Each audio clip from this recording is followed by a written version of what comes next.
रूस के हथियारों के वेयरहाउस को बॉम्ब से तबाह कर दिया गया और यूक्रेन की 54th ब्रिगेड ने रूसी ठिकानों को कैसे निशाना बनाया, तस्वीरें सामने।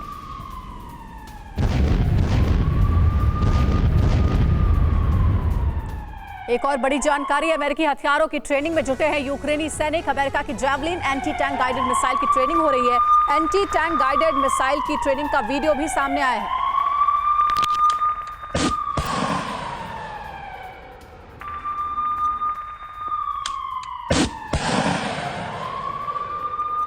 और देखिए इस बीच एक और बड़ी खबर, रूस यूक्रेन युद्ध पर नेटो चीफ का बहुत बड़ा बयान है। यूक्रेन में युद्ध जीत सकता है रूस, जेंस स्टोल्टनबर्ग की तरफ से कहा गया।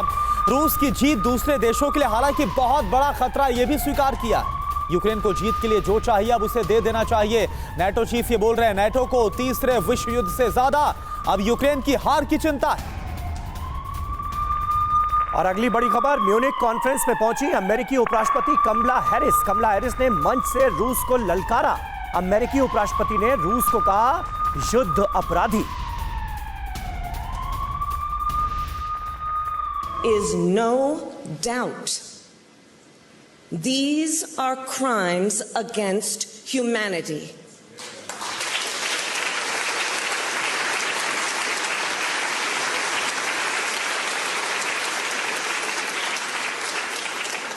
The United States has formally determined that Russia has committed crimes against humanity. And I say to all those who have perpetrated these crimes and to their superiors who are complicit in these crimes. लेकिन इस बीच एक और बड़ी खबर, जहां Zelensky ने रूस को सबक सिखाने की चेतावनी दे दी है। यूक्रेनी राष्ट्रपति ने कहा गंभीर नतीजे रूस भुगतेगा। राष्ट्र के नाम संबोधन में देशवासियों को यह भरोसा देते हुए एक बार फिर से ज़ेलेंस्की ने बड़ा बयान दिया।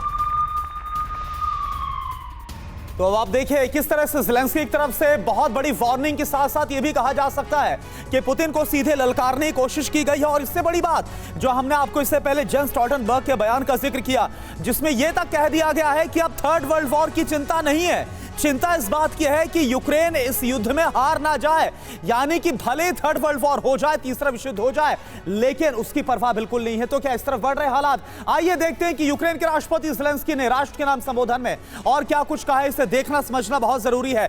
ज़ेलेंस्की के बड़े ख्वाब क्या है? राष्ट्र के नाम संबोधन में बोले यूक्रेन राष्ट्रपति, यूक्रेन पर हर हमले की कीमत चुकाएगा रूस, यह बोला गया। रूस को गंभीर कानूनी नतीजे भी भुगतने होंगे और साथ ही सहयोगी देशों ने यूक्रेन को इसका भरोसा भी दिया है, हमले के लिए पूरी तरह से रूस को जिम्मेदार ठहराया जाएगा।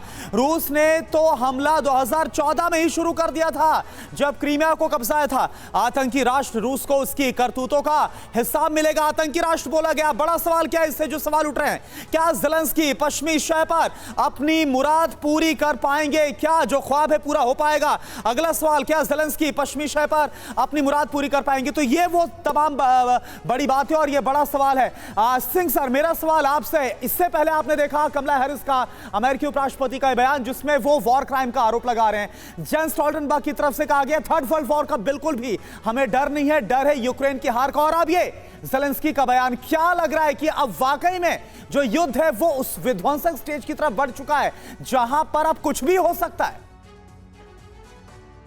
सिंह सर, आपसे सवाल है। ओके, देखिए दो चीजें हैं इसमें। ये जो युद्ध की जो इसमें स्थिति है, बड़ा चीज़ बड़ी क्लियर है इस समय कि यूक्रेन जो है इस समय फुल्ली डिपेंडेंट हो गया वेस्ट के और अमेरिका के हथियारों पर।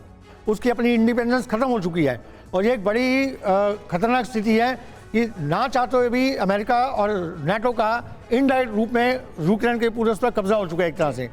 दूसरी बात, रशिया जो है, जैसे आपके मनीष ने भी बताया था कि रशिया किसी भी हालत में हार स्वीकार नहीं करेगा, क्योंकि उसका जो एम अपनी देश की रक्षा करना उसका अपना भी कर्तव्य है। तो नेटो का उसके पास आना उसके लिए खतरा है। इस खतरे को हमेशा दूर रखे और रशिया एक सुपर पावर रहा है। लेकिन पुतिन की टॉलरेंस लिमिट क्या है सर? इतना उकसाया जा रहा है पश्चिमी देशों की ओर से, नाटो देशों की ओर से, फिर भी वो टॉलरेट कर रहे हैं।